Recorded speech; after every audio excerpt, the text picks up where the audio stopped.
بسم اللہ الرحمن الرحیم۔ السلام علیکم ناظرین محترم، آپ دیکھ رہے ہیں آج تک خبر، میں ہوں اسد۔ عزیزان من، کشمیر میں بھارتی جارحیت کے باعث پاکستان نے بھی اقدامات شروع کر دیے ہیں اور بھاری تعداد میں اسلحہ سرحد پر پہنچا دیا گیا ہے، اور آرمی چیف نے بھی بڑا اہم بیان دیا ہے جس سے خطے میں جنگ کے بادل منڈلانے لگے ہیں، اور ایک بھارتی جنرل نے ایسا بیان داغ دیا ہے جس سے پاکستان کی پوزیشن پوری عالمی دنیا میں بڑھ چکی ہے اور عالمی سیاست میں ایک خاص مقام حاصل ہو گیا ہے۔ دوسری بات یہ کہ بھارت کشمیر کی آبادیوں کو کیوں نشانہ بنا کر ان کی زندگیوں کو اجیرن کر رہا ہے۔ آج کی اس اہم ویڈیو میں ہم انہی تمام موضوعات پر گفتگو کرنے کی کوشش کریں گے۔ اس سے پہلے کہ اگر آپ نے ہمارا چینل سبسکرائب نہیں کیا تو ہمارے چینل کو سبسکرائب کر لیں اور بیل آئیکن کو کلک کر لیں تاکہ آپ کو تمام معلومات پر مبنی ویڈیوز ملتے رہیں۔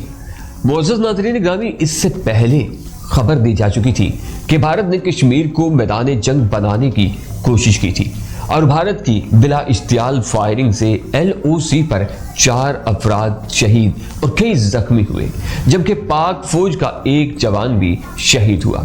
پاکستان کے ایک فوجی ترجمان نے بتایا کہ بھارت نے اپنے اندرونی خلفشار سے توجہ ہٹانے کے لیے کشمیر میں جنگ کا آغاز کیا ہے۔ 7 اور 8 نومبر کو بھارتی فوج کی مقبوضہ کشمیر کے ضلع کپواڑہ میں شدید جھڑپ ہوئی جو مقبوضہ وادی میں ہوئی، جس میں 4 بھارتی فوجی ہلاک اور کچھ شدید زخمی بھی ہوئے۔ معزز ناظرین گرامی، فوجی ترجمان نے بتایا کہ بھارت نے شرمندگی کی وجہ سے LOC پر بلا جواز فائرنگ کی اور مارٹر گولوں سے حملے کیے، جس سے 4 شہری جان سے گئے اور 12 شدید زخمی ہو گئے۔ ناظرین محترم، خبروں کے مطابق بھارتی فوج نے وادی نیلم اور اس کے علاوہ باغ کے مقام کو بھی نشانہ بنایا، اور تاحال یہ سلسلہ جاری ہے، اور اس کے بعد پاک فوج نے بھی جوابی کارروائی کی جس سے بھارتی فوج کے چھکے چھڑا دیے اور بھارتی فوج کا بڑا جانی اور مالی نقصان ہوا۔ اس نقصان کی تصدیق بھارتی جرنیلوں نے بھی کی ہے، اور بھارتی میڈیا بھی شور و گل کر کے پاکستان کے بارے میں پروپیگنڈا کر رہا ہے۔ کشمیر سے آنے والی خبروں کے مطابق بھارت کی LOC پر تعینات کمانڈر راجیش مشرا نے ایک بیان میں کہا کہ پاکستان نے LOC پر حملے کے دوران بڑے ہتھیاروں کو استعمال کیا اور بھارتی فوج کو بے پناہ نقصان پہنچایا۔ پاک فوج کی فائرنگ سے بھارتی انسپیکٹر راکیش بھی مارا گیا۔ عزیزان من، بھارتی خبر کے مطابق راکیش گوپال سب انسپیکٹر تھا جو 13 نومبر میں ہونے والی فائرنگ کے تبادلے کے سلسلے میں زخمی ہو گیا تھا، لیکن بچ نہ سکا اور ہلاک ہو گیا۔ بھارت کی ان کارروائیوں کی وجہ سے پاک فوج کو بھی الرٹ کر دیا گیا ہے۔ پاک فوج کے چیف جنرل قمر جاوید باجوہ نے جنگی حکمت عملی کے تحت اور بھارتی جہریت کی صورتحال کے بعد ایک اہم حکم جاری کیا ہے، اور انہوں نے پاک فوج کے چاقو چوبند دستے فوری طور پر LOC پر پہنچانے کا حکم بھی دیا ہے، اور بھاری توپ خانہ میزائل آزاد کشمیر کے ملحقہ علاقوں میں بھیجنے کا حکم دے دیا ہے۔ اس علاقے کے پیچھے انٹیلیجنس رپورٹس ہیں جن کے مطابق بھارت نے پاکستان کو دھمکیاں دی ہیں۔ بھارت کی جہریت میں روز بروز اضافہ ہوتا جا رہا ہے، اور عالمی دفاعی ماہرین کا خیال ہے کہ مبادہ دونوں ملکوں کے درمیان بڑی جنگ چھڑ جائے۔ ان جھڑپوں کے بعد آزاد کشمیر کے صدر سردار مسعود خان نے ایک اہم اور واشگاف الفاظ میں اعلان کیا ہے کہ بھارت اپنی جارحانہ پالیسیوں اور نہتے کشمیریوں پر بے جا جاہریت کر کے خود کو عالمی برادری میں بدنام کروا بیٹھا ہے، اور عالمی تجزیہ نگار بھارت کو دبے لفظوں میں دہشت گرد کہنا شروع ہو گئے ہیں، اور یہ بھی اندیا دے رہے ہیں کہ بھارت پورے خطے کے امن کو داؤ پر لگا رہا ہے۔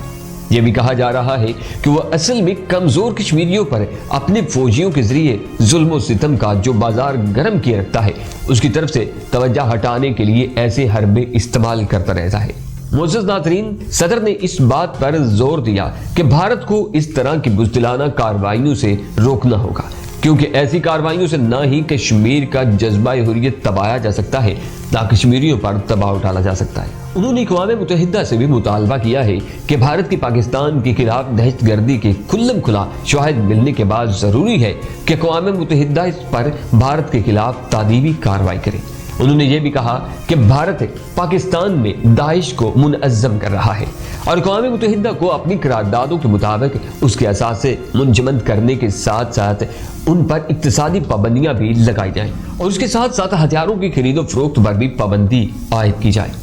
ناظرین کرام، دوسری طرف کشمیر کی پارلیمانی کمیٹی کے شہریار خان نے دیوالی کے موقع پر پوری عالمی برادری کو ایک اہم پیغام دیا ہے۔ جس میں انہوں نے اس بات کا اظہار کیا کہ پاکستان اپنے کشمیری بھائیوں کے ساتھ کھڑا ہے اور ہر قدم پر ان کا ساتھ دینے پر تیار ہے، اور بھارتی جہریت کے خلاف کشمیر کو ہر طرح کی اخلاقی سفارتی امداد ملتی رہے گی۔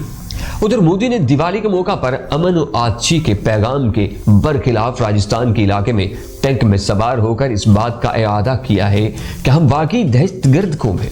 لیکن پاکستان اس کی ہر جہریت کا مقابلہ کرتا رہے گا اور اسے منہ توڑ جواب دیتا رہے گا، اور دنیا کی توجہ بھی اس طرف مبذول کروائے گا کہ دہشت گرد پاکستان نہیں بلکہ بھارتی سرکار نریندرا مودی ہے۔ عزیزان من، پاکستان بھارتی دہشت گردی کے مکمل شواہد دنیا کے سامنے رکھ چکا ہے اور ساتھ ہی عالمی برادری سے بھرپور مطالبہ کر رہا ہے کہ بھارت کے خلاف ایکشن لیتے ہوئے اس پر پوری پابندیاں لگائی جائیں۔ معزز ناظرین کرام، پاکستان کے وزیر خارجہ شاہ محمود قریشی اور پاک فوج کے D G I S P R Babar Iftikhar نے مشترکہ کانفرنس میں اس بات کا اظہار کیا ہے کہ اب بھارتی جہریت کو برداشت کرنا اور خاموش تماشائی بننا کسی طور میں بھی پاکستان کے لیے اور سارے خطے کے لیے ممکن نہیں رہا، اور اس جہریت کو جواب دینا ضروری ہے۔ انہوں نے بھارت کے دہشت گرد تنظیموں سے رابطے اور ان کی مالی معاونت اور پاکستان میں ٹارگٹ حملوں کے پروگرامز پر بھی اظہار خیال کیا اور سارے شواہد دنیا کے سامنے رکھے، جس پر پوری دنیا سے یہ آوازیں سنائی دینے لگی ہیں کہ حقیقت میں بھارت ہی دہشت گرد ملک ہے۔ اسی وجہ سے ایل او سی پر بھارتی جہریت جاری ہے۔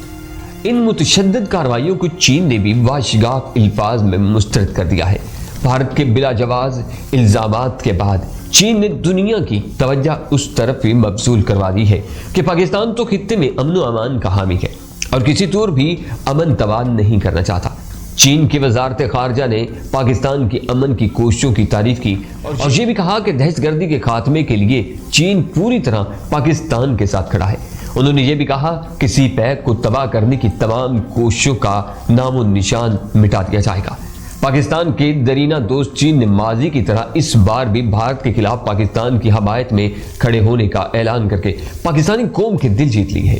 اور بھارتی سرکار کی اچھی طرح طبیعت بھی صاف کر دی ہے۔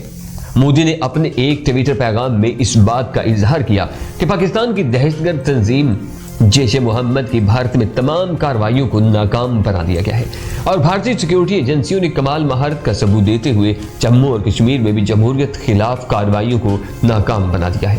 عزیزان من، مودی کا کھلم کھلا اشارہ پاکستان کی طرف تھا کہ یہ سب کارروائیاں پاکستان کروا رہا ہے،